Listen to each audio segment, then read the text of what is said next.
ইরানের দফায় দফায় ক্ষেপণাস্ত্র হামলায় ভয়াবহ ক্ষতির মুখে ইহুদি রাষ্ট্র ইসরায়েল।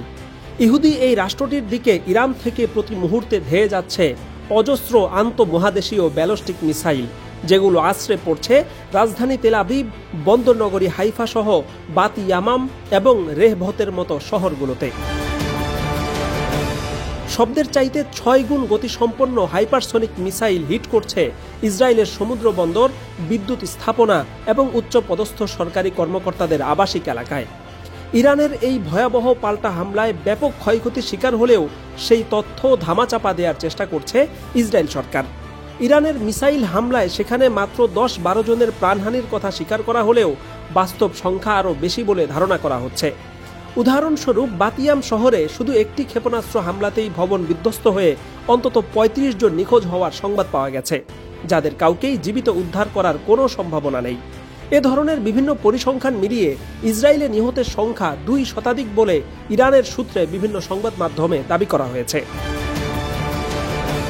বড় রকম ক্ষয়ক্ষতির শিকার হলেও ইসরায়েলের পক্ষ থেকে এখন পর্যন্ত হতাহতের প্রকৃত সংখ্যা প্রকাশ করা হয়নি। সমর বিশ্লেষকরা মনে করছেন, এত বড় আঘাতের খবর প্রকাশ করা মানে আন্তর্জাতিক পরিমণ্ডলে নিজেদের দুর্বলতা স্বীকার করে নেয়া।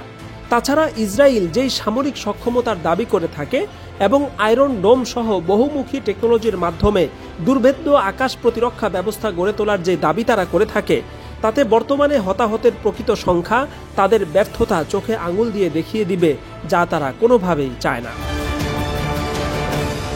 এদিকে আন্তর্জাতিক সংবাদ মাধ্যমগুলো জানাচ্ছে, বাতিয়াম, রেহভত এবং তেল আবিবের মতো উপকূলীয় শহরগুলোয় ধসে পড়া ভবনের নিচে এখনও নিখোঁজ রয়েছে 200-রও বেশি মানুষ, যাদের জীবিত অবস্থায় ফেরার সম্ভাবনা দিন দিন ক্ষীণ হয়ে আসছে।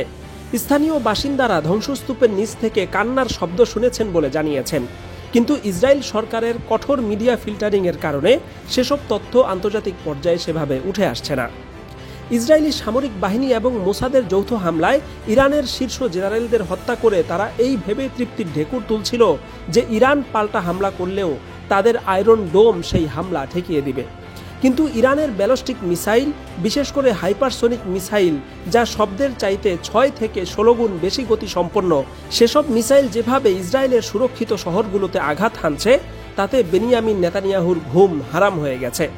আগামী কয়েক ঘন্টায় তাদের জন্য আরও কি পরিণতি অপেক্ষা করছে, সেই আতঙ্কে এখন দিন কাটাচ্ছে ইসরায়েলের ইহুদি গোষ্ঠী। শাকিল আনোয়ার, আন্তর্জাতিক ডেস্ক, MBA টাইমস।